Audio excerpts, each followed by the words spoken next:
pessoal, vamos falar um pouquinho agora sobre psoríase. Psoríase é muito específico da dermatologia, mas no ano de 2024 a gente viu uma questão aí sobre psoríase na prova da UEL, bem detalhada, então acho que vale a pena a gente conhecer alguns termos para a gente ter ciência. Então, a psoríase, o que é a psoríase? É uma doença imunomediada, inflamatória, cutâneo-articular e sistêmica mesmo, né? A gente vê associada a várias comorbidades. E é uma doença em que tem prevalência ali de mais ou menos 1,3% no Brasil, igual ali entre homens e mulheres, e tem dois picos de incidência, mais jovens e mais velhos. Então, 20 a 30 anos e depois após os 50 anos. Essa mais jovem, ela tende a ser mais grave, né, mais resistente ao tratamento e mais associação com a história familiar. E aí um HLA que você tem que conhecer é o HLA-CW6, tá? HLA-CW6. Na clínica, o mais comum é a psoríase vulgar ou psoríase em placas. O que eu vejo na psoríase? O que eu tenho que pensar quando eu estou falando de psoríase? Placa vermelha, eritematosa, né? Placa eritemato escamosa, descamativa. Então, é uma placa vermelha com umas escamas prateadas na superfície, tá? Então, placa eritematosa com escamas prateadas. A gente chama de escamas argênticas, né, que são prateadas e aderentes. Localizam-se nas faces extensoras, então falou em psoríase, preste atenção. Falou em cotovelo, tá? Cotovelo, joelho, região sacra, couro cabeludo, tá bom? Pensa, psoríase tem que lembrar disso. Alguns aspectos da semiologia que a gente tem que conhecer. Muitas vezes a placa tem um halo branco ao redor, tá? Isso é chamado de halo de Voronov, um halo branco. E quando eu olho aquela lesão de psoríase, eu tenho que fazer uma manobra semiológica, que é a curetagem metódica de Brock. É curetar, tá? Então eu vou pegar a minha lâmina e vou curetar, raspar mesmo aquela placa, sem pena. Vou raspar a minha placa de psoríase. Então eu tenho uma placa aqui, né? Começo a raspar. À medida que eu vou raspando, ela vai soltando a escama branca prateada, como se eu estivesse raspando uma vela. Então, olha isso, eu vou raspando, vai soltando. Você já raspou vela para você ver? Então, vai raspando a vela, você vai ver que vai soltando aquela escama branca prateada. Isso é sinal da vela, chamado de sinal da vela.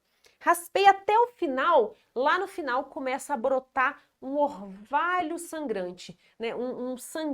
Como se fosse o mesmo, brotando um líquidozinho vermelho, um orvalhinho sangrante ali na lesão. Esse orvalho sangrante brotando é chamado de sinal de Auspitz, tá? Ou sinal do orvalho sangrante mesmo, tá? Sinal de Auspitz.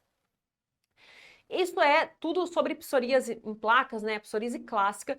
E aí, uma variante que vale a pena você conhecer para a prova de residência, que caiu nessa prova da UEL, né? Que vale a pena conhecer, é a psoríase gutata, que a gente tem justamente lesões ali mais redondinhas e pequenininhas, que ocorrem mais em crianças e adolescentes.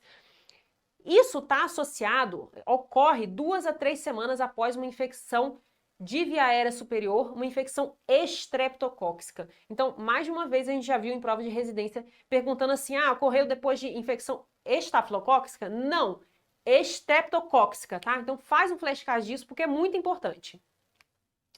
Na histopatologia, por incrível que pareça, apareceu também na prova de R1 a histopatologia da psoríase. E o que a gente tem que lembrar é que a pele está aumentada. Então você está vendo que ó, a epiderme está gigante, né? A epiderme começa desde aqui embaixo, vai até lá em cima, tá? Então olha o tamanho dessa epiderme, tá enorme, tá? Epiderme grande.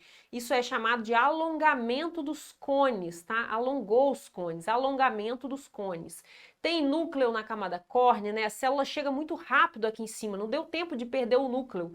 Então tem núcleo na camada córnea também.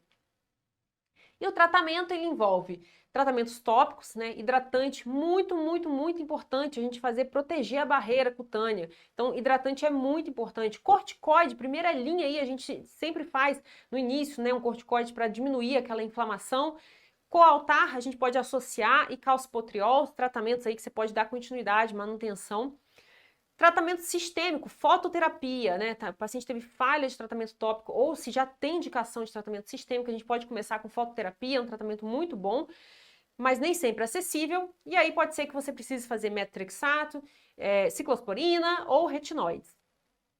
E os imunobiológicos estão vindo com tudo aí, um tratamento muito importante que a gente vê cada vez mais sendo estudado e trazido aí para os pacientes. Então, imunobiológicos também, anti-TNFs, anti-interleucinas, né, anti-L12, 23, como é o ustekinumab, a gente tem os anti-L17, então tem muito arsenal terapêutico aí com relação aos imunobiológicos. Então, pessoal, o básico aí de psoríase é isso, acho que lembrar principalmente da localização, dessa semiologia que a gente comentou, e lembrar que a psoríase gutata é após infecção estreptocócica. Então, é isso e até a próxima.